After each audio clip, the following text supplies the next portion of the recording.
En aquel tiempo, llamó Jesús de nuevo a la gente y les dijo: escuchad y entended todos, nada que entre de fuera puede hacer al hombre impuro.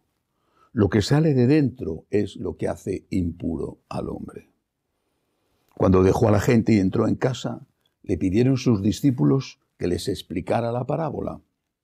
Él les dijo: ¿también vosotros seguís sin entender? ¿No comprendéis? Nada que entre de fuera puede hacer impuro al hombre, porque no entra en el corazón, sino en el vientre, y se echa en la letrina. Con esto declaraba puros todos los alimentos, y siguió: lo que sale de dentro del hombre, eso sí hace impuro al hombre. Porque de dentro del corazón del hombre salen los pensamientos perversos, las fornicaciones, robos, homicidios, adulterios, codicias, malicias, fraudes, desenfreno, envidia, difamación, orgullo, frivolidad. Todas esas maldades salen de dentro y hacen al hombre impuro.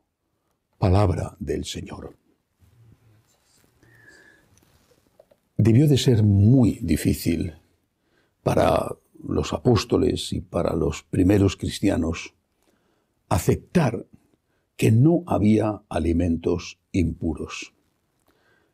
Esto para nosotros es normal, pero somos cristianos de 2000 años de historia. No hay que olvidar que 150 años antes de Jesús, más o menos, se había producido un levantamiento en el pueblo contra los dominadores de Siria, herederos de Alejandro Magno, porque obligaban a que la gente comiera carne de cerdo. Y prefirieron morir antes que hacerlo. Fue la rebelión de los macabeos, que consiguió la independencia relativa y solo durante unos años, hasta que llegaron los romanos.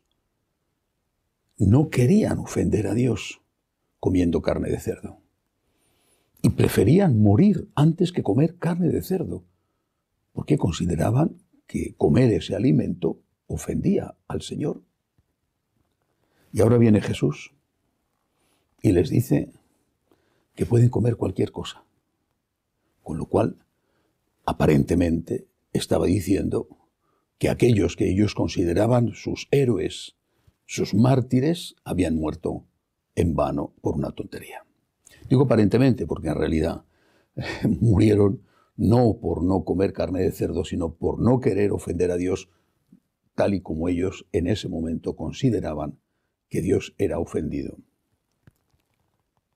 Pero para los judíos era un sacrilegio inmenso comer alimentos prohibidos. Jesús libera al hombre de esta prohibición. Puede hacerlo, porque Él es el legislador. Él es el supremo legislador. Él es Dios. Puede hacerlo. Reiteradamente, sobre muchos temas, decía: habéis oído que se os dijo, pero yo os digo. Esto fue una liberación, ciertamente, y facilitó enormemente la evangelización. Pero no hay que creer, no hay que pensar que los mandatos de Jesús eran más suaves que los mandatos de los judíos. Es verdad que podemos comer carne de cerdo y otros alimentos, es cierto. Pero el Señor exige más. Por ejemplo, prohíbe el divorcio. Y además prohíbe los malos pensamientos. No solamente no hacer el mal, sino ni siquiera planear hacer el mal.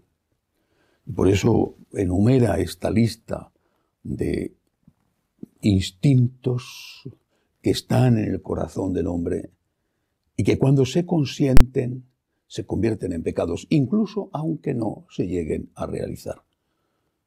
Tú estás planeando, pensando, organizando hacer daño a una persona, ya entonces estás pecando. Por eso siempre la moral católica ha sido la más exigente, la más elevada, porque te exige la perfección, que es la medida de Dios, y te la exige porque te da la gracia y la fuerza para cumplirla. Te la exige a la vez que te da la misericordia si no la cumples, pero te la exige. Te pone el listón bien alto. El Señor quiere que seamos santos y no quiere que caigamos ni siquiera en el pecado de los malos pensamientos, porque es de ahí, de los malos pensamientos, de donde se derivan después las malas acciones. Que así sea.